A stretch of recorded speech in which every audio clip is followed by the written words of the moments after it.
নির্বাচন কমিশনের প্রতীক তালিকায় যুক্ত হল শাপলাকলি। নির্বাচন পরিচালনা বিধিমালা 2008 সংশোধন করে প্রজ্ঞাপন জারি।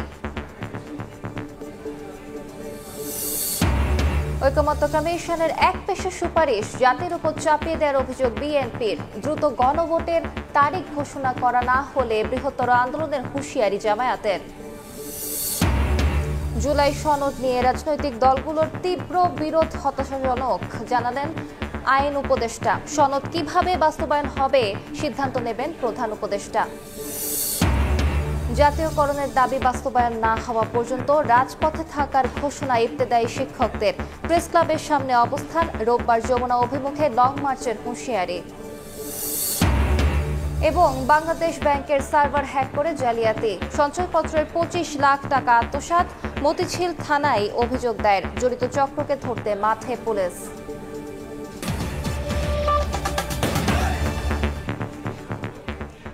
সময় সংবাদের সঙ্গে আছে আমি আলিশা ইসলাম। সব যুক্তি তর্কের অবসান ঘটিয়ে নির্বাচন কমিশনের প্রতীক তালিকায় যুক্ত হলো শাপলাকলি। এ নিয়ে জাতীয় সংসদ নির্বাচনের প্রতীকের তালিকায় যুক্ত হলো 119টি প্রতীক। নির্বাচন পরিচালনা বিধিমালা 2008 সংশোধন করে জারি করা হয়েছে প্রজ্ঞাপন। নির্বাচন কমিশনের নতুন দল নিবন্ধন আবেদন আহ্বানে অন্যান্য দলের মতো সাড়া দেয় জাতীয় নাগরিক পার্টি এনসিপি। প্রতীক হিসেবে চায় শাপলা, কলম এবং মোবাইলের মধ্যে যে কোনো একটি।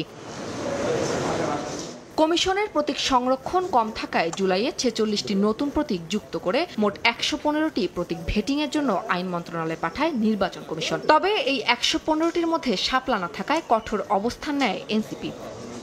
একমাত্র শাপলাই হবে এনসিপির প্রতীক, এমন বক্তব্যে কঠোর অবস্থান নেয় দলটি। আর ইসিও জানান দেয়, প্রতীকের তালিকায় শাপলা না থাকায় দেয়া যাবে না এনসিপিকে। শাপলা প্রতীক নিয়ে চলে নির্বাচন কমিশন আর নতুন দল হিসেবে নিবন্ধন পেতে যাওয়া জাতীয় নাগরিক পার্টি এনসিপির হারা জেতার লড়াই। চলতি মাসের 19 তারিখের মধ্যে এনসিপিকে বিকল্প প্রতীক জানাতে চিঠিও দেয় ইসি, নয়তো ইসি স্বীয় বিবেচনায় সিদ্ধান্ত নেবে বলে হুঁশিয়ারি দেন। কমিশন মনে করে শাপলা প্রতীক হিসেবে অন্তর্ভুক্ত করার দরকার নেই। কমিশনের এমন অবস্থানে 10 দিনের মাথায় প্রতীকের তালিকায় শাপলাকলি অন্তর্ভুক্ত করে গেজেট প্রকাশ করেছে। এখন আর শাপলাকলি পেতে বাধা থাকবে না এনসিপির, তবে দলটি এই প্রতীক নেবে কিনা তা দেখার অপেক্ষা। উম্মে হানি, সময় সংবাদ, ঢাকা। এ নিয়ে বিস্তারিত জানাতে নির্বাচন ভবনে আছেন সহকর্মী কাউসারা চৌধুরী কুমু। সরাসরি যাচ্ছি তার কাছে। কুমু, নির্বাচন কমিশন বারবারই বলে আসছিল যে নির্বাচন কমিশনের তফসিলে অর্থাৎ প্রতীকের তালিকায় যদি কোনো প্রতীক না থাকে তাহলে সেই প্রতীকটি কাউকে কোনো দলকে দেয়া যায় না। তবে আজকে এটারও অবসান ঘটলো যে নির্বাচন কমিশন চাইলেই প্রতীকের তালিকায় যে কোনো প্রতীক অন্তর্ভুক্ত করতে পারেন।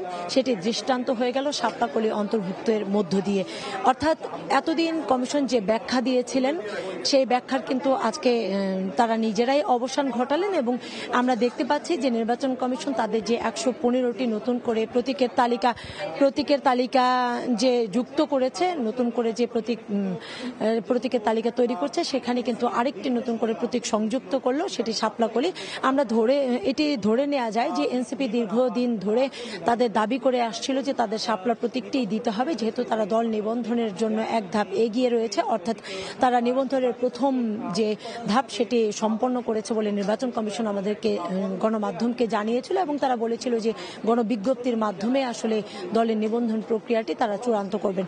সেই জায়গা থেকে যেহেতু নির্বাচন কমিশন শাপলার জায়গায় শাপলাকলি দিল এবং এখন দেখার অপেক্ষা থাকবে যে এনসিপি শাপলাকলি প্রতীকটি নিচ্ছে কিনা। কারণ নির্বাচন কমিশন বলেছিল যে 19 তারিখ পর্যন্ত যেহেতু সময় বেঁধে দিয়েছিল এনসিপিকে, সেই সময় অতিবাহিত হয়েছে। তারপরও কমিশনের কাছে তারা জোরালো দাবি করেছিল, তারা শাপলা প্রতীক দিয়েছিল। শাপলার পরিবর্তে তারা লাল শাপলা, সাদা শাপলা এবং গোলাপি শাপলার কথাও বলেছিল।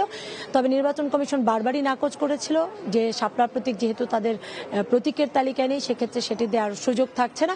যেহেতু নতুন করে অর্থাৎ তারা আমলে নিয়েছে, এনসিপির দাবি কিছুটা হলেও আমলে নিয়েছে, তারা শাপলা রেখেছে, যদিও শাপলা ফুল হিসেবে প্রতীককে অন্তর্ভুক্ত করেনি, কিন্তু শাপলা কলি হিসেবে অন্তর্ভুক্ত করেছে। অর্থাৎ তারা এখন নিয়ে যে বিবেচনায় কমিশন এই শাপলা প্রতীক দিয়েই তাদের নতুন দল নিবন্ধনের যে তারা যে বিজ্ঞপ্তি সেই বিজ্ঞপ্তি দেবেন কিনা সেটিও এখন আজকের মধ্যেই হয়তো জানা যাবে, নির্বাচন কমিশন বলবে। আপনারা জানেন যে ইতিমধ্যে কমিশনের যে আন্তঃ মন্ত্রণালয় বৈঠক চলছিল এবং 31টি মন্ত্রণালয়ের সমন্বয়ে মূলত জাতীয় নির্বাচনকে কেন্দ্র করে বৈঠক চলছিল এবং বৈঠক শেষ হয়েছে। আমরা কিছুক্ষণের মধ্যে হয়তো জানতে পারবো নির্বাচন কমিশন আসলে কেন এই নতুন করে এই প্রতীকটি যুক্ত করলো। আমাদের একটু অপেক্ষা করতে হবে। সরাসরি যুক্ত ছিলাম আগারগাঁওয়ে। রাজধানীর বাংলা মোটরে যুব শক্তির সেমিনারে বক্তব্য রাখছেন এনসিপি নেতা নাসিরউদ্দিন পাটোয়ারি। সরাসরি যাচ্ছি সেখানে। আজকে গতকালকে মির্জা ফখরুল বলেছেন নোট অফ ডিসেন্টের বিষয়ে, সালাউদ্দিন সাহেবও বলেছেন। বিএনপি কনসেনসাস কমিশনে যে নোট অফ ডিসেন্ট গুলো দিয়েছে, আমি সেগুলোকে বলবো নোট অফ ডিসেন্ট নয়, নোট অফ চিটিং। এই নোট অফ চিটিং এর মাধ্যমে তারা পুরো সমগ্র বাংলাদেশের 18 কোটি মানুষের সাথে প্রতারণা করতে চেয়েছিল, কিন্তু সেই প্রতারণাটা বাংলাদেশের তরুণ ছাত্র জনতার কাছে ধরা পড়েছে। তারা কেয়ারটেকার গভর্নমেন্টের ওই জায়গা হলো তারা ভেটো দিয়েছে, অথচ তারা একটা সময় এটা চেয়েছিল। বাংলাদেশের এই যে গণ অভ্যুত্থান হয়েছিল, এটার অন্যতম দাবি ছিল যুব সমাজ বেকার অবস্থায়, তাদের চাকরি দরকার। পিএসসিতে একটি নিরপেক্ষ কমিশন হবে, পিএসসি ভবিষ্যতে এসে কোনো ভাইয়ার রিকমেন্ডেশন দিবে না। আমরা একটি নিরপেক্ষ পিএসসি চেয়েছিলাম, কিন্তু বিএনপি ওইখানে নোট অফ ডিসেন্ট দিয়ে রেখেছে, কারণ ভাইয়ার কলে সেখানে হলো তাকে নিয়োগ দিতে হবে। সেজন্য বাংলাদেশে আর কোনো ভাইয়াগিরি চলবে না। আপনি নিরপেক্ষ পিএসসি গঠন করতে হবে এবং এটা ছাত্র সমাজের দাবি। আমি পুরো বাংলাদেশের ছাত্র সমাজের কাছে আহ্বান জানাবো যে সারাদিন আপনি পড়ার টেবিলে বসে থেকে নিজের সমস্ত মা বাবার টাকা ব্যয় করে, জমি বিক্রি করে, এত পরিশ্রম করে পড়াশোনা করে একটি সরকারি চাকরির জন্য যখন যান, সেখানে বিএনপি বলছে বিএনপি না করলে চাকরি পাবেন না, আপনার মেধার অবমূল্যায়ন করা হবে সেখানে। এই জন্য যদি কনসেনসাস কমিশনের উপরে কোনো বিএনপি আঁচড় বসাতে চায়, ছাত্র সমাজকে ঐক্যবদ্ধভাবে আহ্বান জানাবো যে নিজের অধিকারটা আপনারা রাজপথ থেকে বুঝে নেবেন। বাংলাদেশে সচিবালয় থেকে সর্ব জায়গায় লুটপাটের মধ্য দিয়ে বাংলাদেশে একটি পার্টি গঠিত হয়েছিল। সরাসরি যুক্ত ছিলাম বাংলা মোটরে। বক্তব্য রাখছিলেন এনসিপি নেতা নাসিরউদ্দিন পাটোয়ারি। বক্তব্যের বাকি অংশ দেখতে ভিজিট করুন সময় টিভির ফেসবুক পেজে।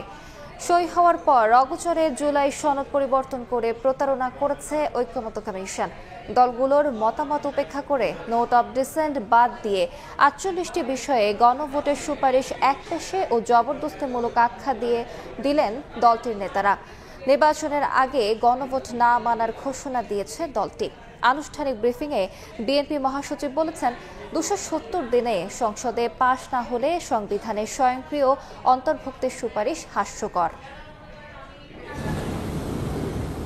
প্রধান উপদেষ্টার কাছে জুলাই সনদ বাস্তবায়নের সুপারিশ জমা দেওয়ার পর রাজনৈতিক অঙ্গনে উত্তেজনা। এই বিষয়ে গুলশান কার্যালয়ে সংবাদ সম্মেলনে বিএনপি দলটির স্থায়ী কমিটির সদস্যদের নিয়ে ব্রিফিংয়ে বিএনপি মহাসচিব বলেন, সংস্কার নিয়ে দীর্ঘ আলোচনায় দলগুলোর দেয়া প্রস্তাব উপেক্ষা করে অগোচরে জুলাই সনদে পরিবর্তন জাতির সঙ্গে প্রহসন ও প্রতারণা। জুলাই জাতীয় সনদের কপি আমরা হাতে পাওয়ার পর আমাদের দৃষ্টিগোচর হয়েছে ঐক্যমত্যের ভিত্তিতে সম্মত কয়েকটি দফা আমাদের অগোচরে পুনরায় সংশোধন করা হয়েছে। অর্থাৎ ঐক্যমত্য কমিশনের প্রস্তাব এবং সুপারিশ একপেশে ও জবরদস্তিমূলক জাতির উপর চাপিয়ে দেওয়ার চেষ্টা করা হয়েছে। তাহলে এটাই প্রতীয়মান হয় যে দীর্ঘ 1 বছর ব্যাপী সংস্কার কমিশন ও জাতীয় ঐক্যমত্য কমিশনের সাথে রাজনৈতিক দলসমূহের দীর্ঘ ধারাবাহিক আলোচনা ছিল অর্থহীন, অর্থ ও সময়ের অপচয়, প্রহসনমূলক এবং জাতির সঙ্গে প্রতারণা। কমিশনের দেয়া সুপারিশমালায় দলগুলোর দেয়া নোট অফ ডিসেন্ট বাদ দেয়া না জানিয়ে নতুন করে সংবিধান সংস্কার পরিষদ যুক্ত করায় ক্ষুব্ধ বিএনপি। উক্ত বাস্তবায়ন আদেশ অনুসারে অনুষ্ঠিত গণভোটে যদি ইতিবাচক সম্মতি পাওয়া যায়, তাহলে সংবিধান সংস্কার বিলটি সংবিধান সংস্কার পরিষদ তার দায়িত্ব পালনে সহায়ক হিসেবে বিবেচনা করবে। জাতীয় সংসদ নির্বাচন ও গণভোট অনুষ্ঠান হওয়ার পূর্বেই এই ধরনের প্রিএমপ্টিভ পদক্ষেপ আদৌ গ্রহণযোগ্য নয়। দলটির মহাসচিব বলেন, জুলাই সনদ বাস্তবায়ন আদেশ জারির এখতিয়ার নেই বর্তমান সরকারের। ঐকমত্য প্রতিষ্ঠায় অনেক ছাড় দিলেও দেশের স্বার্থে দায়িত্বশীল ভূমিকা রাখতে দায়বদ্ধ তারা। আপত্তি থাকা বিষয়ে প্রয়োজনে বিএনপি প্রধান উপদেষ্টার কাছে যাবে বলেও জানান মির্জা ফখরুল। সংবিধান সংস্কার পরিষদ প্রথম অধিবেশন শুরুর তারিখতে ২৭০ পঞ্জিকা দিবসের মধ্যে যদি সংস্কার সম্পন্ন করতে ব্যর্থ হয়, তাহলে গণভোটে অনুমোদিত সংবিধান সংস্কার বিলটি স্বয়ংক্রিয়ভাবে সংবিধানে অন্তর্ভুক্ত হবে, যা সম্পূর্ণ অযৌক্তিক, উদ্দেশ্য প্রণোদিত ও হাস্যকর। জাতির সামনে তুলে ধরলাম, প্রয়োজনে আমরা এটা প্রধান উপদেষ্টার কাছে আমরা আবার যাব। বিএনপি মহাসচিব জানান, নির্বাচনের আগে গণভোট মানবে না তার দল। ডক্টর ইউনূস ঘোষিত সময়ে হতে হবে জাতীয় নির্বাচন। নির্বাচনের দিন গণভোটটা আমরা একমত হয়েছি জাতির স্বার্থে, ঐক্যের স্বার্থে। এর বাইরে আমরা কোনোদিনই একমত হব না। সুপারিশ নিয়ে আপত্তি থাকলেও নির্বাচন নিয়ে এখনো বিএনপি বর্তমান সরকারে আস্থা রাখতে চায় বলেও জানান মির্জা ফখরুল। আমরা সেটা আস্থা রেখেছি। আহমেদ সালেহীন, সময় সংবাদ, ঢাকা। এদিকে জামায়াত বলছে, প্রতারণা নয়, ঐকমত্য কমিশনের সুপারিশে পূরণ হয়েছে জনগণের প্রত্যাশা।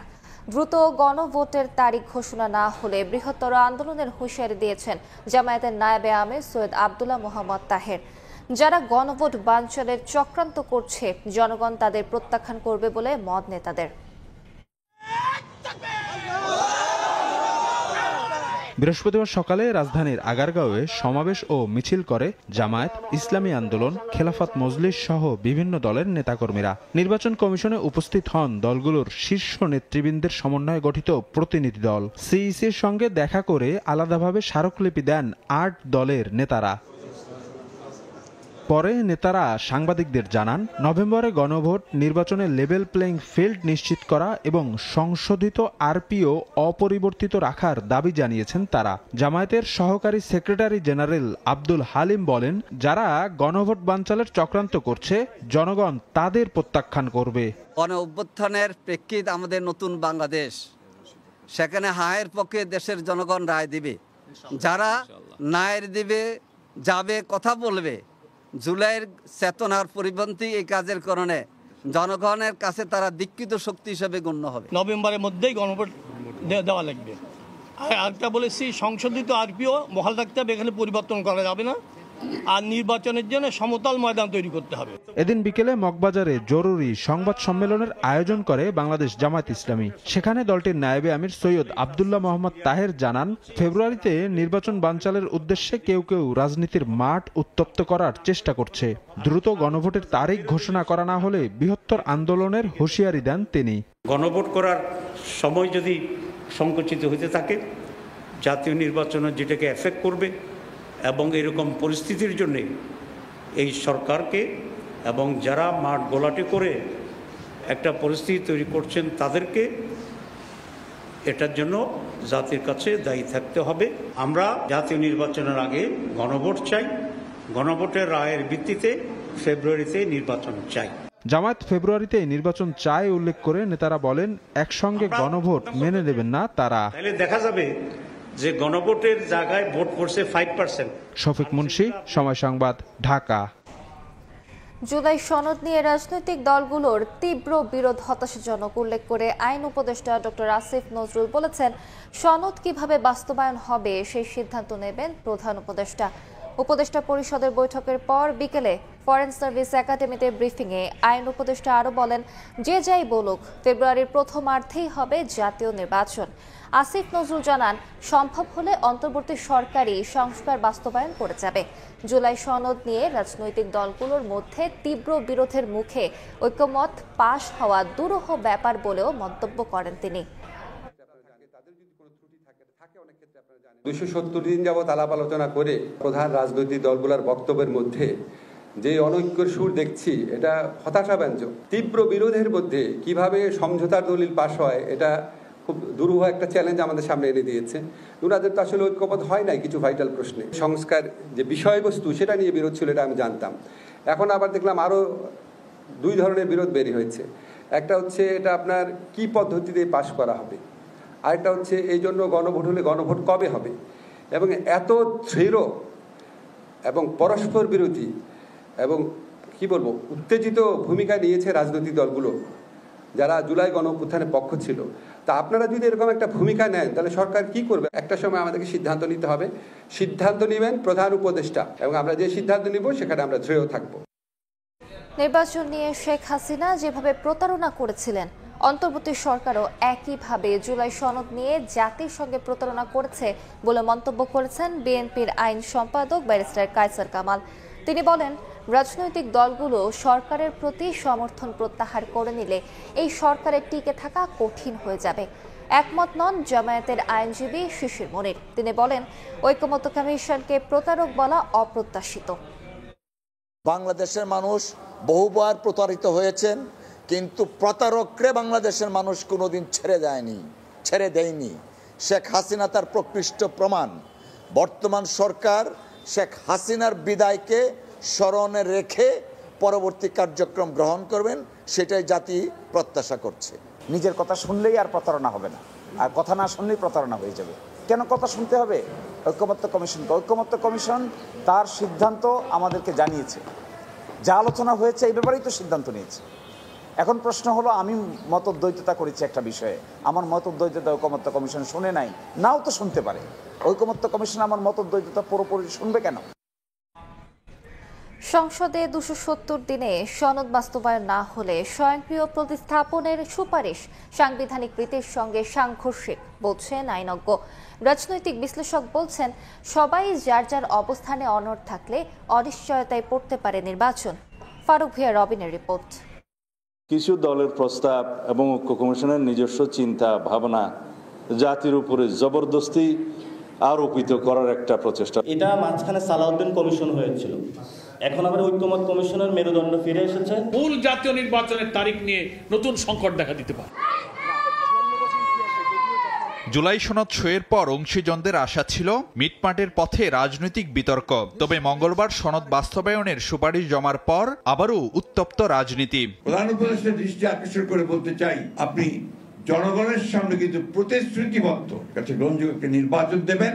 এর থেকে বাইরে যদি যান তার দায় দায়িত্ব সম্পূর্ণ আপনাকেই বহন করতে হবে। কোনো কারণে যদি জাতীয় নির্বাচন সঠিক সময় নাও হইতে পারে, আমরা আশা করি সঠিক সময় ইনশাল্লাহ হবে, তখনও তো জুলাই সনদ তো আমাদের পাস করতে হবে। এবারের রাজনৈতিক বিতর্কের নেপথ্যে ঐকমত্য কমিশনের সনদ বাস্তবায়নের সুপারিশে নোট অব ডিসেন্ট বা ভিন্নমতের প্রসঙ্গ না রাখা, সনদ স্বয়ংক্রিয় প্রতিস্থাপন ও গণভোটের সময় নিয়েও পাল্টাপাল্টি অবস্থানে রাজনৈতিক দলগুলো। সনদ বাস্তবায়নে সংসদকে 270 দিন সময় বেঁধে দেয়া, নইলে সংবিধানে স্বয়ংক্রিয় প্রতিস্থাপনের যে সুপারিশ করেছে ঐকমত্য কমিশন তা নজিরবিহীন ও সাংবিধানিক রীতির সঙ্গে সাংঘর্ষিক বলে মনে করেন এই আইনজ্ঞ। জানান, সার্বভৌম সংসদকে কেউ কিছু বেঁধে দিতে পারে না। কনস্টিটিউশনে যে বিষয়টা নেই সেটা আদালত তো বলতে পারবে না যে 270 দিনের মধ্যে না হলে এটা কনস্টিটিউশন অটোমেটিক্যালি সন্নিবেশিত হয়ে যাবে। সুতরাং নজিরের তো প্রশ্নই আসে না, এরকম কোনো বিষয় অতীতে কখনো হয়নি। কনস্টিটিউশন যে কোনো বিধানকে যদি সন্নিবেশিত করতে হয় সেটা সংসদ ছাড়া সম্ভব নয়। কমিশন কোনো সুপারিশ করলে এটা সুপারিশ পর্যন্তই থাকবে, কিন্তু এটা অটোমেটিক্যালি কনস্টিটিউশনের মধ্যে সন্নিবেশিত হয়ে যাবে, এটার আসলে কোনো কনস্টিটিউশনাল বা আইনগত ভিত্তি নেই। সংসদ will not be dictated by anybody. রাজনৈতিক বিশ্লেষক মনে করেন, অনড় অবস্থানে সুরাহা না হলে অনিশ্চয়তায় পড়তে পারে নির্বাচন। অনড় থাকলে তো সংকট তৈরি হবেই, নির্বাচন হবে না, ঠিক টাইমে হবে না, কিন্তু সেই রিস্ক কি তারা নিবে? আমার মনে হয় না। নির্বাচনটা 2 মাস যদি পিছিয়ে যায় তাহলেও যে এই নির্বাচন হবে এরকম অ্যাসিওরেন্স নাও থাকতে পারে। রাজনীতিতে নতুন সংকট এড়াতে প্রধান উপদেষ্টাকে উদ্যোগী হওয়ার পরামর্শ রাষ্ট্রবিজ্ঞানের এই অধ্যাপকের। হয়তো ডক্টর ইউনূস আবার রাজনৈতিক দলগুলোকে ডাকবেন। ফারুক ভিয়া রবিন, সময় সংবাদ, ঢাকা। ইবতেদায়ী মাদ্রাসা জাতীয়করণের ঘোষণা বাস্তবায়ন না হওয়া পর্যন্ত আন্দোলন চালিয়ে যাওয়ার ঘোষণা দিয়েছেন ইবতেদায়ী শিক্ষকরা। প্রেস ক্লাবের সামনে অবস্থান কর্মসূচি থেকে তারা বলেন, জাতীয়করণের গেজেট প্রকাশ না হলে রোববার প্রেস ক্লাব থেকে যমুনায় লং মার্চ করা হবে। সকল ইবতেদায়ী মাদ্রাসা ধাপে ধাপে জাতীয়করণ ঘোষণা বাস্তবায়নের দাবিতে টানা 18তম দিনে প্রেস ক্লাবের সামনে লাগাতার অবস্থান কর্মসূচি শিক্ষকদের। দাবি পূরণ না হলে বোর্ড পরীক্ষায় শিক্ষার্থীদের রেজিস্ট্রেশন সহ সকল কার্যক্রম বন্ধ রাখার হুঁশিয়ারি দেন তারা। আমাদের দাবি এখন একটাই, সেটা হলো আমাদের প্রতিষ্ঠান জাতীয়করণ করতে হবে। রাষ্ট্র যে জাতীয়করণের ঘোষণা দিয়েছে সেই ঘোষণার বাস্তবায়ন চাই এবং প্রজ্ঞাপন চাই। আমাদের দাবি ছিল 5 দফা, এখন আমাদের 1 দফা দাবি জাতীয়করণ। দাবি আদায় না হলে আমরণ অনশনে যাওয়ার হুঁশিয়ারি দেন শিক্ষকরা। আমাদের দাবির প্রজ্ঞাপন এখানে না পৌঁছাবে এবং আমরা এই আন্দোলন থেকে আমরণ অনশন কর্মসূচি পর্যন্ত আমরা গ্রহণ করব। 24 ঘন্টার আলটিমেটাম ছিল, আজকের মধ্যে যদি আমাদের না হয় আমাদের আজকে 2টাই নতুন কর্মসূচি ঘোষণা আসবে আগামী রবিবার। বুধবার সচিবালয় অভিমুখে আন্দোলনে সাউন্ড গ্রেনেড ও জলকামান নিক্ষেপের ঘটনায় আহত শিক্ষকদের চিকিৎসা ও পুলিশের বিরুদ্ধে ব্যবস্থা নেওয়ার দাবি জানান তারা। পিছন থেকে পুলিশ কয়েকটাকে ডিঙ্গে বাড়ি মারছে মাথায়, একটা মাথায় কিন্তু 8টা সেলাই হয়েছে। দাবি আমাদের তাদেরকে করতে হবে, দ্রুততম চিকিৎসা করতে হবে এবং যারা দোষী পুলিশ তাদেরকে শাস্তি দেওয়া হবে। আন্দোলনের 18তম দিনেও সরকার সংশ্লিষ্ট কোনো পক্ষ থেকে দাবি পূরণের কোনো আশ্বাস পায়নি বলে জানান তারা। তুষার আহমেদ ইমন, সময় সংবাদ, ঢাকা। এই মুহূর্তে প্রেস ক্লাবের সামনে আছেন সহকর্মী শাহরিয়ার শৌমিক, সরাসরি যাচ্ছি তার কাছে। শৌমিক, সারা দেশে ইবতেদায়ী মাদ্রাসার যে রেজিস্ট্রেশন, সেই রেজিস্ট্রেশন সংখ্যা প্রায় 10,000। মূলত চলতি বছরের 28 জানুয়ারি এই 10,000 মাদ্রাসাকে পর্যায়ক্রমে জাতীয়করণ করার যে পর্যায়ক্রমে যে জাতীয়করণ করার যে ঘোষণা, সেটি সরকারের পক্ষ থেকে দেওয়া হয়। তবে এই ঘোষণা দেওয়ার পর পরবর্তীতে 9 মাস যাওয়ার পর এখন পর্যন্ত কিন্তু সরকারের পক্ষ থেকে এই মাদ্রাসাগুলোকে জাতীয়করণের কোনো ধরনের বিজ্ঞপ্তি কিন্তু প্রকাশ করা হয়নি। মূলত সেই বিজ্ঞাপন প্রকাশ না করার কারণেই আজ প্রেস ক্লাবে, জাতীয় প্রেস ক্লাবের সামনে টানা 18তম দিনের মতো আন্দোলনে বসেছেন এবং শান্তিপূর্ণ অবস্থান কর্মসূচি পালন করছেন ইবতেদায়ী মাদ্রাসার যারা শিক্ষক, তারা সারা দেশ থেকেই তারা এখানে এসেছেন এবং তারা বলছেন যে এর আগে 28 জানুয়ারি তাদের যে দাবি, সেই দাবির বিষয়ে তাদেরকে ধোঁকা দেওয়া হয়েছে এবং 9 মাস পার হয়ে গেলেও কোনো ধরনের কোনো প্রজ্ঞাপন এখন পর্যন্ত সরকারের পক্ষ থেকে জারি করা হয়নি এবং গত 18 দিন থেকে এখানে অবস্থান কর্মসূচি পালন করা অবস্থাতেও তাদের দিকে এখন পর্যন্ত সরকার অথবা প্রশাসনের পক্ষ থেকে কোনো ধরনের কোনো সুপারিশ অথবা তাদের যে সমস্যা, সেই সমস্যার সমাধানে এখন পর্যন্ত কার্যকর কোনো পদক্ষেপ নেওয়া হয়নি, এমনটি তারা দাবি করছেন। গতকাল বুধবার তারা এই প্রেস ক্লাব থেকে সচিবালয় অভিমুখে তাদের দাবি নিয়ে অগ্রসর হয়েছিলেন। পরবর্তীতে কিন্তু পুলিশ এক পর্যায়ে তাদেরকে লাঠিচার্জ করেন এবং পরবর্তীতে তাদের উপরে ছত্রভঙ্গ করতে সাউন্ড গ্রেনেড তাদের উপরে নিক্ষেপ করেন এবং সে পুলিশের এই অ্যাকশনের কারণে কিন্তু গতকাল বেশ কিছু শিক্ষক আহত হয়েছেন, এমনটি তারা অভিযোগ করছেন এবং তারা বলছেন যে তাদের উপরে এই ন্যায্য দাবির উপরে যে পুলিশের লাঠিচার্জ, সেই লাঠিচার্জের বিরুদ্ধে তারা সেই ন্যায্য দাবির উপরে পুলিশের যে লাঠিচার্জ তারা নিন্দা জানিয়েছেন এবং বলেছেন এই হামলার সাথে যে সকল পুলিশ জড়িত তাদের চিহ্নিত করা এবং তাদেরকে বের করে শাস্তির আওতায় নিয়ে আসা। এবং তারা বলছেন যে এখন পর্যন্ত প্রায় 10,000 মাদ্রাসার মধ্যে 15টি মাদ্রাসাতে সামান্য কিছু অনুদানের ব্যবস্থা করা হয়েছে, তার পরিমাণ খুবই কম। সেখানকার প্রধান শিক্ষক যারা আছেন তারা অনুদান পায় 3500 টাকা এবং যারা সহকারী শিক্ষক যারা আছেন তাদেরকে অনুদান দেওয়া হয় মাত্র 3300 টাকা। এটি সরকারের পক্ষ থেকে এই শিক্ষক সমাজের জন্য একটি বড় ধরনের প্রহসন, এমনটি অভিযোগ করছেন তারা এবং তারা অতি সত্বর অতি দ্রুত তাদের এই মাদ্রাসাগুলোর জাতীয়করণ চান এবং তাদের পক্ষে যেন সরকারের সুনজর প্রতিষ্ঠা হয়, এমনটি দাবি করছেন তারা। প্রেস ক্লাব থেকে এই ছিল আমার কাছে সর্বশেষ তথ্য। সরাসরি যুক্ত ছিলাম জাতীয় প্রেস ক্লাবের সামনে। বিসিএস সাধারণ শিক্ষা ক্যাডারে যোগদানের 12 বছর পরও কোনো পদোন্নতি না হওয়ায় ক্ষুব্ধ প্রতিক্রিয়া জানিয়েছেন বিসিএস সাধারণ শিক্ষা ক্যাডার প্রভাষক পরিষদ। রাজধানীর মাধ্যমিক ও উচ্চ শিক্ষা অধিদপ্তর প্রাঙ্গণে অবস্থান কর্মসূচি ও সংবাদ সম্মেলনে তারা বলেন 32তম বিসিএস থেকে 37তম বিসিএস পর্যন্ত প্রায় 2500 কর্মকর্তা পদোন্নতির যোগ্য হলেও দীর্ঘদিন ধরে তা ঝুলে আছে। আগামী 12 নভেম্বরের মধ্যে পদোন্নতির জিও জারি করা না হলে লাগাতার কর্মসূচির হুঁশিয়ারি দেন প্রভাষকরা।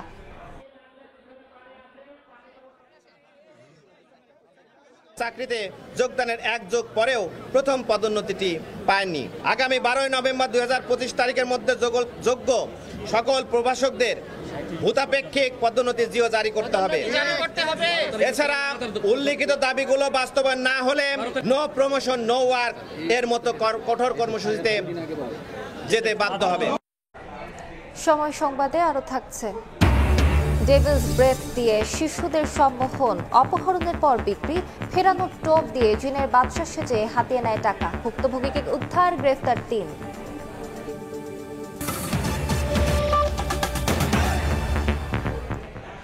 বাংলাদেশ ব্যাংকের সার্ভার হ্যাক করে সঞ্চয়পত্রের 25 লাখ টাকা আত্মসাতের ঘটনার মতিঝিল থানায় অভিযোগ দায়ের হয়েছে। একই সঙ্গে ঘটনা তদন্তে 2টি কমিটি গঠন করেছে কেন্দ্রীয় ব্যাংক এবং অর্থ মন্ত্রণালয়। সরানো হয়েছে সঞ্চয়পত্র বিভাগের 3 কর্মকর্তাকে।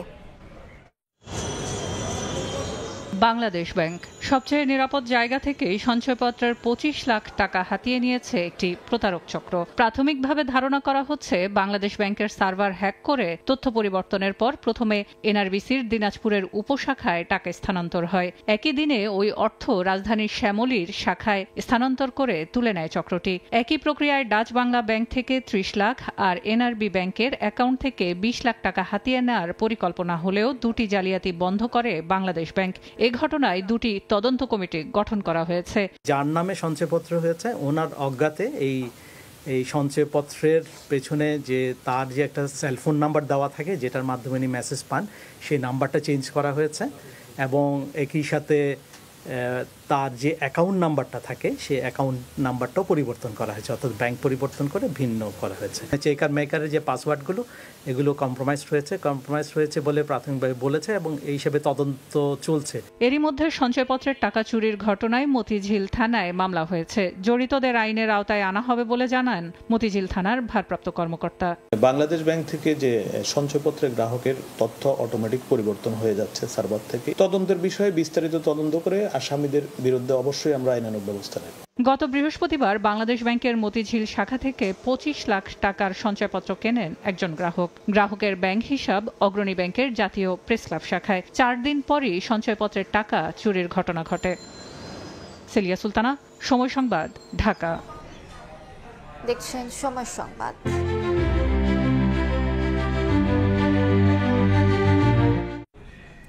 প্রথমে ডেভিলস ব্রেথ বা শয়তানের নিঃশ্বাস দিয়ে শিশুদের সম্মোহিত করে অপহরণ করা হয়, পরে বিক্রি করে নিঃসন্তান দম্পতির কাছে।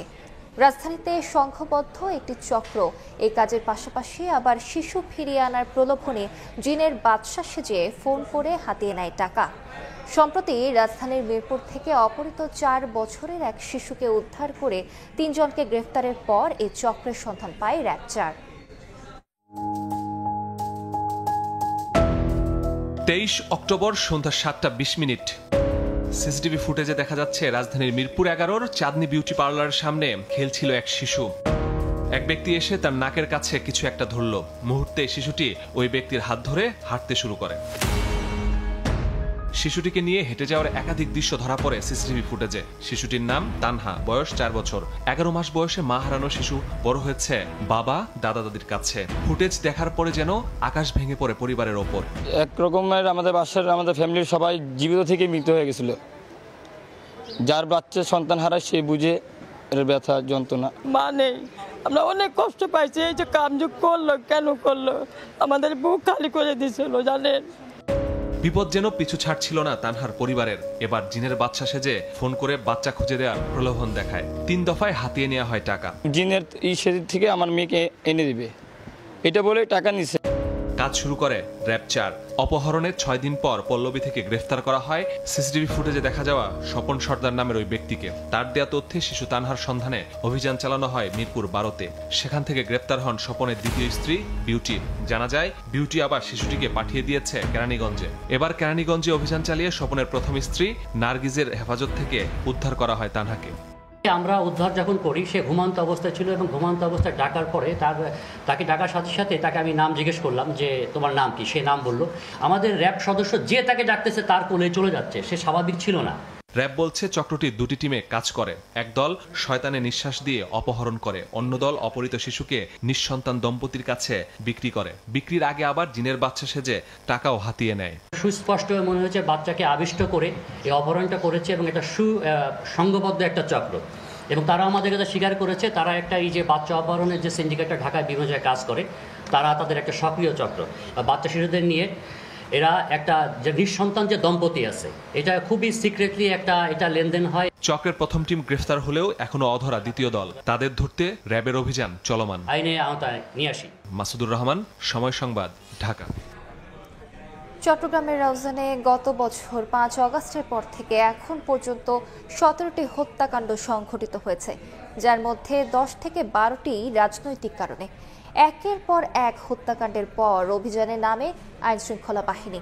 এবার নোয়াপাড়ায় অভিযান চালিয়ে 9টি আগ্নেয়াস্ত্র এবং বিপুল দেশীয় অস্ত্র উদ্ধার করেছে র্যাব। 2 জনকে আটক করা হয়েছে। গত বছরের 5 আগস্টের পর থেকে এ পর্যন্ত চট্টগ্রামের রাউজানে 17টি হত্যাকাণ্ড সংঘটিত হয়েছে, যার মধ্যে 10 থেকে 12টি রাজনৈতিক কারণে। সবশেষ গত 25 অক্টোবর যুবদলের কর্মী মোহাম্মদ আলমগীর আলমকে গুলি করে হত্যা করা হয়। একের পর এক হত্যার ঘটনায় অভিযানে নামে আইনশৃঙ্খলা বাহিনী। গোপন তথ্যের ভিত্তিতে বৃহস্পতিবার ভোররাতে নোয়াপাড়া এলাকায় অভিযান চালায় র্যাব। এ সময় 4 নম্বর ওয়ার্ডের কামাল উদ্দিনের বাড়ি থেকে 9টি আগ্নেয়াস্ত্র সহ বিপুল সংখ্যক দেশীয় অস্ত্র উদ্ধার করা হয়। আটক করা হয় কামাল ও সোহেল নামে 2 জনকে। রাউজান এলাকাটা একটু পাহাড় এবং সমতলের মিশ্রিত হওয়ার কারণে এইখানে হয়তো এই ধরনের ঘটনাগুলো একটু বেশি ঘটছে। আমরা নজরদারি রাখছি, আমাদের সাথে আইন শৃঙ্খলার অন্যান্য বাহিনীগুলোও নজরদারি করছে। কখনো প্রকাশ্যে গুলি চালিয়ে কখনো ছুরিকাঘাত করে খুন করা হচ্ছে, এতে আতঙ্কিত এলাকাবাসী। এই অবস্থা থেকে পরিত্রাণ চান তারা। রোজ এখানে শান্তি চাই, ভালো ভালো লোক মারি ফেলার। আটককৃত কামালের বিরুদ্ধে 3টি মামলা রয়েছে, সবগুলো মামলায় জামিনে রয়েছেন তিনি। পার্থপ্রতিম বিশ্বাস, সময় সংবাদ, চট্টগ্রাম।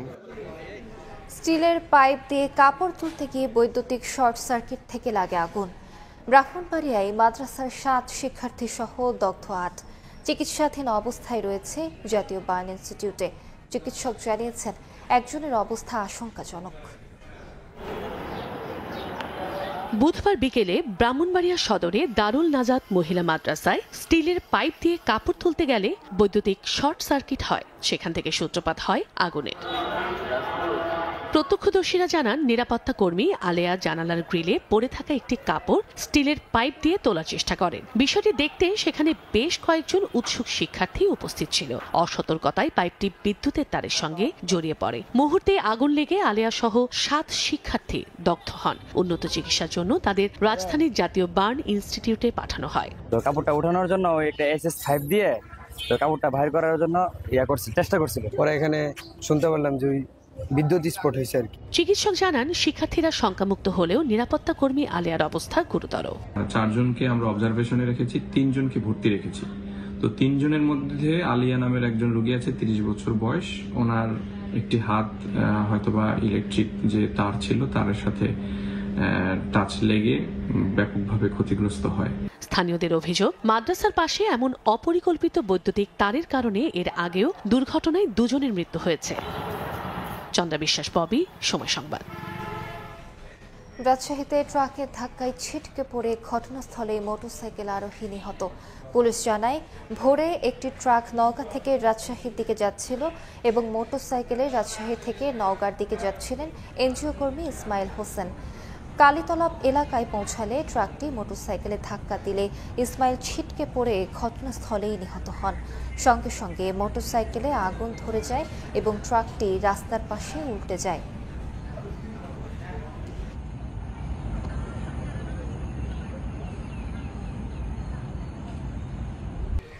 জামায়াত ক্ষমতায় গেলে স্বাস্থ্য খাত ঢেলে সাজানো হবে বলে মন্তব্য করেছেন দলটির সেক্রেটারি জেনারেল মিয়া গোলাম পরোয়ার।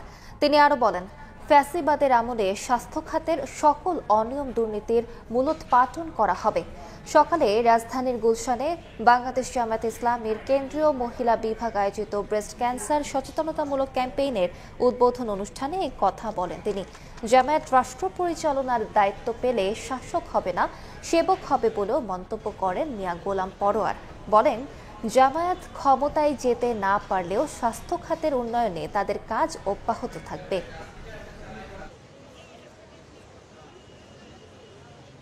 মহান আল্লাহ তাআলা যদি আমাদের উপরে দয়া করেন, এদেশের মানুষ যদি আমাদেরকে ভালোবেসে আসন্ন নির্বাচনে রাষ্ট্র পরিচালনার দায়িত্ব আমাদেরকে দেন, তাহলে আমরা শাসক হব না, আমরা সেবক হব। স্বাস্থ্য সেবা, দুস্থ রোগগ্রস্ত আর্ত মানবতার পাশে গিয়ে রাষ্ট্র সরকার দাঁড়াবে। শাহজালাল বিমানবন্দরের কার্গো ভিলেজে আগুনের ঘটনার তদন্ত প্রতিবেদন হাতে পাওয়ার পরপরই তা প্রকাশ করা হবে বলে জানিয়েছেন বেসামরিক বিমান পরিবহন ও পর্যটন উপদেষ্টা শেখ মশিরুদ্দিন। সকালে রাজধানীর ধানমন্ডিতে রিয়া কোপ মহিলা ক্রীড়া কমপ্লেক্স মাঠে আয়োজিত অনুষ্ঠানে সাংবাদিকদের প্রশ্নের জবাবে এ কথা বলেন শেখ মশিরুদ্দিন। বলেন, তুরস্কের বিশেষজ্ঞ দলের তদন্ত শেষে প্রতিবেদন কাল বা পরশুর মধ্যে দেওয়ার কথা রয়েছে। এরপরই ঘটনার কারণ ও ক্ষয়ক্ষতির পরিমাণ জানা যাবে।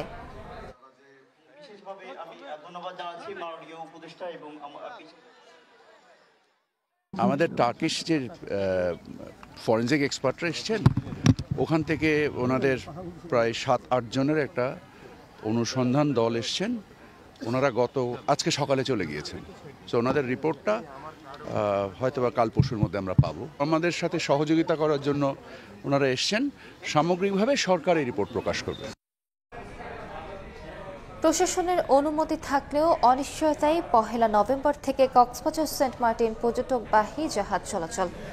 জাহাজ সংশ্লিষ্টরা বলছেন, পর্যটকরা দিনে গিয়ে দিনে সেন্ট মার্টিন থেকে ফেরার শর্তে যেতে আগ্রহী নন। এদিকে এখনও অনলাইনে টিকিট বিক্রির কোনো প্রক্রিয়া শুরু করেনি বলে দাবি ট্রুয়াকের। প্রকৃতির অপরূপ সৌন্দর্যে সেন্ট মার্টিন, নীল আকাশ আর সমুদ্রের স্বচ্ছ পানি সবসময় ডাকে ভ্রমণ পিপাসুদের। শীত মৌসুমে সবচেয়ে বেশি পর্যটক ছুটে যান সেন্ট মার্টিন দ্বীপে। দীর্ঘ বিরতির পর 1 নভেম্বর থেকে পর্যটকদের জন্য খুলছে সেন্ট মার্টিন দ্বীপ। 12টি নির্দেশনা মেনে কক্সবাজার শহরের নুনিয়াছড়া ঘাট থেকে সেন্ট মার্টিনে চলাচল করবে পর্যটকবাহী জাহাজ। পর্যটকদের অবস্থান নিরাপত্তা নিশ্চিত করার জন্য আমরা জেলা প্রশাসন থেকে আইন শৃঙ্খলা রক্ষাকারী বাহিনীর সকল ধরনের পদক্ষেপ গ্রহণ করব। তবে কক্সবাজার শহরের নুনিয়াছড়া BIWTA ঘাটে এ নিয়ে নেই কোনো প্রস্তুতি। শনিবার থেকে সেন্ট মার্টিনে পর্যটকবাহী জাহাজ চলাচলের অনুমতি থাকলেও ঘাটে এখনো পৌঁছায়নি কোনো জাহাজ। এমনকি এখনো চালু হয়নি ওয়েব পোর্টালের মাধ্যমে অনলাইনে টিকিট বিক্রির কার্যক্রম। এখন পর্যন্ত আমরা পর্যটকের হাতে কোনো টিকিট দেওয়ার মতো ব্যবস্থা করতে পারি নাই, যার কারণে আমাদের ট্যুর অপারেটর সহ সবাই অফিস নিয়ে বসে আছে। কারণ 7 থেকে 9 ঘন্টায় প্রতিটি জাহাজ যেতে লাগে সময়, এবং ওইখানে গিয়ে আবার 7 থেকে 9 ঘন্টা পাড়ি দিয়ে কেন আসবে? শর্তের বেড়াজালে পড়ে চরম কষ্টে আছেন দ্বীপের বাসিন্দারা। ফেব্রুয়ারি থেকে অবধি অক্টোবর পর্যন্ত জররা পরিমাণে 1 ইঞ্চি পরিমাণ আমরা কোনো পরিবেশ বান্ধব কোনো কাজ কিংবা কর্মসংস্থানের সুযোগ কিছুই আমরা দেখতে পাইনি। অর্থনৈতিক আয়ের পথ সেটা বন্ধ হয়ে থাকার ফলে মানুষ অর্ধাহারে অনাহারে জীবনযাপন কাটাবে। 8 বর্গ কিলোমিটার আয়তনে সেন্ট মার্টিন দ্বীপের জনসংখ্যা 10,000-এর বেশি। সুজাউদ্দিন রুবেল, সময় সংবাদ, কক্সবাজার। সময় সংবাদে আরো থাকছে, এবার গ্রিন কার্ডধারীদের ওপর ট্রাম্পের কঠোর অভিবাসন নীতির খড়গ। বাংলাদেশের সহ প্রায় 45,000 অভিবাসীকে বহিষ্কারের নোটিশ, কাজের অনুমোদনও বাতিল।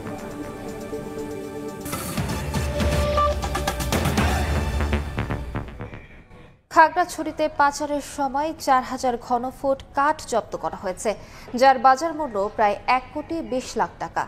বুধবার রাতে লক্ষ্মীছড়ির বার্মাছড়ি মুখ বাজার সংলগ্ন দেওয়ানপাড়া এলাকায় পানিপথে পাচারের সময় অভিযান চালিয়ে 1,000 ঘনফুট কাঠ জব্দ করে সেনাবাহিনী। এ সময় সেনাবাহিনীর সদস্যদের উপস্থিতি টের পেয়ে পাচারকারীরা পালিয়ে যায়। সকালে বন বিভাগের কাছে হস্তান্তর করা হয়। এবার খুলনা বিভাগের খবর।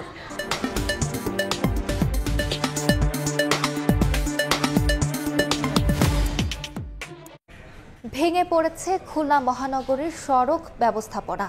বিভিন্ন উন্নয়ন প্রকল্প অবৈধভাবে সড়ক, ফুটপাত দখল, যত্রতত্র পার্কিং, সিগন্যাল লাইট না থাকা, ট্রাফিক সংকট সহ নানা কারণে নগরের গুরুত্বপূর্ণ বিভিন্ন সড়কে বাড়ছে যানজট, নষ্ট হচ্ছে কর্মঘণ্টা।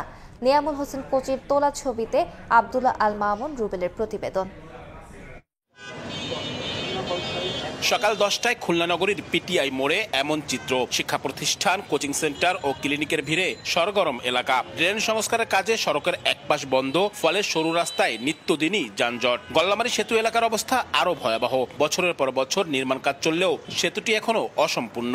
একমুখী চলাচল ও অনিয়ন্ত্রিত টার্নিংয়ে জট বেড়েছে আরো। একই চিত্র সোনারাঙ্গা, শিববাড়ি, ডাকবাংলা মোড়, দৌলতপুর সহ অন্তত ডজন খানেক স্থানে। অনিবন্ধিত ইজি বাইক, ধীরগতির উন্নয়ন কাজ, যত্রতত্র পার্কিং ও ও ফুটপাত দখলে চরম ভোগান্তিতে নাকাল নগরবাসী। রাস্তায় চলাচলে খুব অসুবিধার সৃষ্টি হচ্ছে, অ্যাক্সিডেন্টের সংখ্যা বাড়তেছে, প্রত্যেক মোড়ে মোড়ে অসম্ভব ভিড় হয়ে যাচ্ছে, সব জায়গায় এত জ্যাম হয়ে গেছে যে স্কুলে যেতে অসুবিধা, একটা রোগী নিয়ে যাইতে গেলেও তো মনে করেন সমস্যা। এসব সমস্যার পাশাপাশি নগরীর ট্রাফিক ব্যবস্থাপনাও চরম দুরবস্থায়। 15 বছর আগে স্থাপিত সিগন্যাল লাইটগুলো 5 বছর ধরে অকেজ, ফলে ম্যানুয়াল ভাবে যান চলাচল নিয়ন্ত্রণে হিমশিম খাচ্ছে ট্রাফিক পুলিশ। খুলনা মেট্রোতে সবই ম্যানুয়াল, ট্রাফিক সিগন্যাল বা ডিজিটাল যে সিগন্যালের বিষয় থাকে সেগুলো এখানে নাই, এটা একটা অনেক বড় বিষয়। লোকবল সংকটের কথা জানিয়ে ট্রাফিক বিভাগের দাবি, যানজট কমাতে নিয়মিত উচ্ছেদ অভিযান ও সচেতনতামূলক কার্যক্রম পরিচালনা করছেন তারা। আমরা বিভিন্ন জায়গায় ফুটপাতে যাতে বিভিন্ন দোকানপাট না বসে সেই জন্য আমরা উচ্ছেদের অভিযান অব্যাহত আছে। সড়কের শৃঙ্খলা ফেরাতে খুলনা সিটি কর্পোরেশন, খুলনা উন্নয়ন কর্তৃপক্ষ, ট্রাফিক বিভাগ, সড়ক বিভাগ সহ সংশ্লিষ্ট সব বিভাগের সমন্বিত উদ্যোগে নতুন করে পরিকল্পনা নেয়ার তাগিদ নগর পরিকল্পনাবিদদের। সড়কের শৃঙ্খলা রক্ষা করতে চাই তাহলে ট্রান্সপোর্ট প্ল্যানিং এর উপরে জোর দিতে হবে এবং এটা খুলনা সিটি কর্পোরেশন, কেএমপি এবং খুলনা উন্নয়ন কর্তৃপক্ষ যৌথভাবে এটা করতে হবে। ট্রাফিক বিভাগের তথ্য মতে খুলনা মহানগরে গড়ে প্রতিদিন লক্ষাধিক যানবাহন চলাচল করে। আব্দুল্লাহ আল মামুন রুবেল, সময় সংবাদ, খুলনা। দেশের বাইরের খবর, এবার গ্রিন কার্ডধারীদের ওপর ট্রাম্পের অভিবাসন নীতির খড়গ। যুক্তরাষ্ট্র থেকে বাংলাদেশি সহ প্রায় 45,000 গ্রিন কার্ডধারীকে বহিষ্কারের নোটিশ দিয়েছে ট্রাম্প প্রশাসন। বাতিল করা হয়েছে অভিবাসীদের স্বয়ংক্রিয়ভাবে কাজের অনুমোদন নীতিও। বৃহস্পতিবার থেকে নতুন নীতি কার্যকর হচ্ছে। এতে চরম বিপাকে পড়েছেন গ্রিন কার্ডধারীরা। যুক্তরাষ্ট্র থেকে লস্কর আল মামুনের রিপোর্ট। দ্বিতীয় মেয়াদে ক্ষমতায় ফিরেই যুক্তরাষ্ট্রের অভিবাসন নীতিতে একের পর এক কঠোর পদক্ষেপ নিচ্ছেন মার্কিন প্রেসিডেন্ট ডোনাল্ড ট্রাম্প। এরই ধারাবাহিকতায় এবার যুক্তরাষ্ট্রে স্থায়ীভাবে বসবাসের জন্য গ্রিন কার্ড প্রাপ্তদের বিরুদ্ধে সাঁড়াশি অভিযান শুরু করেছে ইমিগ্রেশন অ্যান্ড কাস্টমস এনফোর্সমেন্ট, আইস। এ তালিকায় রয়েছে মিথ্যা তথ্য দিয়ে রাজনৈতিক আশ্রয় সহ নানা প্রক্রিয়ায় গ্রিন কার্ড প্রাপ্তরা। গেল 28 ফেব্রুয়ারি একটি নির্বাহী আদেশ জারি করেন প্রেসিডেন্ট ডোনাল্ড ট্রাম্প। এরপর চলতি মাসের 27 অক্টোবর পর্যন্ত প্রায় 45,000 গ্রিন কার্ডের কার্যকারিতা স্থগিত করা হয়। সেই সঙ্গে তাদের কাছাকাছি ইমিগ্রেশন অফিসে হাজির হওয়ারও নোটিশ দেওয়া হয়েছে। এর মধ্যে কয়েক হাজার প্রবাসী বাংলাদেশিও রয়েছে বলে জানা গেছে।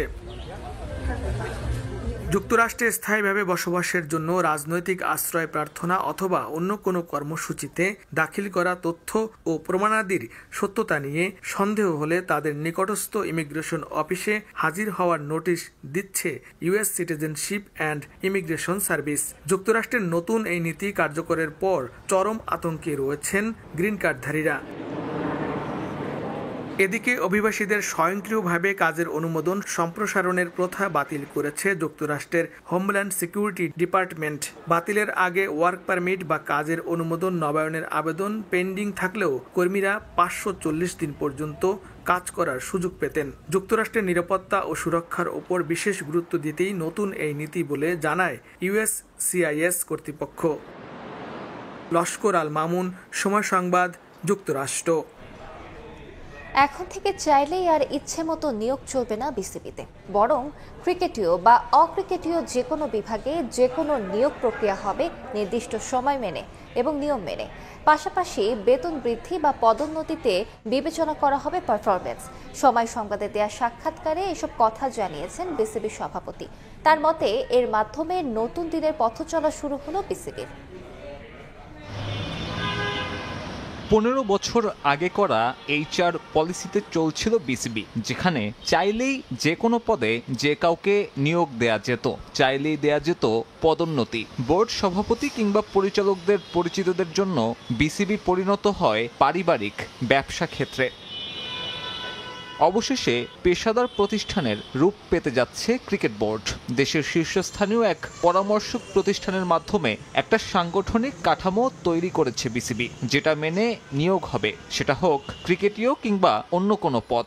আমরা যখন ট্রিপল সেঞ্চুরি লঞ্চ করেছিলাম তার 4 নম্বর প্রোগ্রামটা ছিল যে বাংলাদেশ ক্রিকেট বোর্ডকে আমরা একটা ইন্টারন্যাশনাল বা ওয়ার্ল্ড ক্লাস অর্গানাইজেশনে রূপান্তরিত করব। এই পুরো ক্রিকেট বোর্ডের অর্গানোগ্রামটা আমরা নতুন করে সাজাচ্ছি, আমাদের বেশ কিছু নতুন হেডস নিচ্ছি। এখানে সমস্ত কর্মচারী কর্মকর্তা যারা থাকবে তাদের যে কাজের যে এথিক্স থাকবে, তাদের কাজের যে কেপিআই থাকবে, তাদের যে পারফরমেন্স বা তাদের অ্যানুয়াল যে অ্যাপ্রেজাল থাকবে, সবগুলো একেবারে ক্লিয়ার করা হয়েছে। এর মাধ্যমে বিসিবিতে বন্ধ হতে যাচ্ছে স্বজনপ্রীতি। বেতন বৃদ্ধি কিংবা পদোন্নতিতেও এখন থেকে পারফরমেন্স অ্যানালাইসিস করবে ক্রিকেট বোর্ড।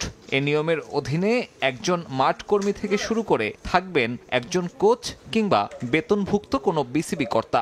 চাকরি শুধু না, সমস্ত বিধিমালা এমন প্রত্যেকটা ফলো করা হবে within the constitution, not within the যে আমরা ক্রাইটেরিয়া তৈরি করেছি সেটার মধ্যে থেকে। বাংলাদেশ ক্রিকেটের জন্য একটা নতুন দিন, এবং আমি বলবো যে যেটা আজকে এত বছর ধরে ক্রিকেট খেলছি কিন্তু আমাদের কোনো একেবারে এইচআর একটা পলিসি ছিল না, সেটা আমরা তৈরি করতে সমর্থ হয়েছি। নাজমুল হাসান পাপনের সময় নিয়ম বহির্ভূত নিয়োগ কিংবা পদোন্নতি ছিল নিত্যদিনের ঘটনা। ফারুক আহমেদের বোর্ডের বিপক্ষেও অভিযোগ ছিল স্বজনপ্রীতির। তবে এই সাংগঠনিক রূপরেখা তৈরির মাধ্যমে পেশাদার সংগঠনে পরিণত হতে যাচ্ছে বিসিবি। সাব্বির মিথুন, সময় সংবাদ, ঢাকা। জাতীয় নির্বাচন সামনে রেখে বিভিন্ন মন্ত্রণালয়ের সঙ্গে বৈঠক শেষে ব্রিফিং করছেন নির্বাচন কমিশন সচিব। সরাসরি যাচ্ছে সেখানে। ইনশাআল্লাহ এটার দায়িত্ব নেবেন এবং আমাদের ধারণা যে ডিসেম্বর থেকে জানুয়ারির মাঝামাঝি নাগাদ এগুলো অবকাঠামোগুলো ঠিকঠাক করা হবে। আপনার বাউন্ডারি ওয়ালও কিছু কিছু জায়গায় নেই, তারপর আপনার দরজার জানালার প্যানেলগুলো ঠিকঠাক করা, এইসবই ভৌত অবকাঠামোর মধ্যে পড়ে। ভোট গ্রহণ কর্মকর্তাদের প্যানেল এবং নির্বাচনী দায়িত্ব, এই প্যানেলটা আমরা প্রস্তুত করছি এবং আমরা প্যানেলে এবার বিভিন্ন স্কুল কলেজ এবং সরকারি ব্যাংক যারা কাজ দায়িত্বরত আছেন তাদেরকেও আমরা এর ভিতরে অন্তর্ভুক্ত করব, যাতে তালিকাটা আমাদের বড় হয়, আমাদের এখান থেকে সুষ্ঠুভাবে আমরা তাদেরকে ভোট গ্রহণ কর্মকর্তাদের প্যানেলটা তৈরি করতে পারি। মূলত আপনার presiding officer, assistant presiding officer, polling officer, এই তিনটা আমাদের প্রত্যেকটা কেন্দ্রের জন্য লাগবে। এবং আপনারা জানেন যে ভোট কেন্দ্রের সংখ্যা গতকালকে আমরা জানিয়েছি যে 42,000+, কাজে সেই অনুযায়ী আমাদের সেই হিসাবে আনুপাতিক হিসাবে লাগবে। পার্বত্য দুর্গম এলাকায় নির্বাচনী দ্রব্যাদি পরিবহনের ক্ষেত্রে আমাদের হেলিকপ্টার সার্ভিসেস লাগবে। সেটার জন্যে সেটা বিমান বাহিনী বা সেনাবাহিনী বা অন্যান্য যারা আছেন তাদের মাধ্যমে পাওয়া যাবে, কিন্তু হেলিপ্যাড যেখানে বিমান আপনার হেলিকপ্টার ল্যান্ড করবে সেই হেলিপ্যাডটা তৈরি করা, সমতল করা এবং চিহ্নিত করার দায়িত্বটা উপজেলা লেভেল পর্যন্ত এবং দুর্গম এলাকাতে যে সমস্ত কেন্দ্র হবে সেখানে নির্ধারিত করার জন্য আমরা অনুরোধ করেছি এবং সেটা যেন তারা যে যা স্ব ক্ষেত্রে এটা করবেন। এটা মূলত স্থানীয় প্রশাসন থেকেই করা হবে। নির্বাচনী প্রচার প্রচারণা, সচেতনতা উদ্বুদ্ধকরণ ইত্যাদি বিষয়ে তথ্য মন্ত্রণালয় দায়িত্ব পালন করবেন। বাংলাদেশ টেলিভিশন, বেতার আমাদের তারাও করবেন এবং সেই সাথে সাথে আমরা একটা উদ্যোগ নিয়েছি যে সংসদ টেলিভিশন বলে একটা চ্যানেল আছে, সেটার এয়ার টাইম যদি আমরা ব্যবহার করতে পারি সে বিষয়ে আমরা আলোচনা করছি যাতে এই জিনিসটা প্রচার প্রচারণা হয়। আবার বিটিভি নিউজ বলে একটা চ্যানেল আছে, সেখানেও ফ্ল্যাশ নিউজের মাধ্যমে আমরা আমাদের বিভিন্ন কথাবার্তা যেন প্রচারণার মাধ্যমে ব্যবস্থা করতে পারি সে বিষয়ে বিটিভি। আগারগাঁওয়ে ব্রিফিং করছেন নির্বাচন কমিশন সচিব। আমরা সরাসরি যুক্ত ছিলাম সেখানে। তার বক্তব্যের বাকি অংশ দেখতে ভিজিট করুন সময় টিভির ফেসবুক পেজে। এই ছিল বিকেল 5টার সময় সংবাদে। বাংলা সময় নিয়ে ফিরছি কিছুক্ষণ পর, সঙ্গে থাকুন সময়।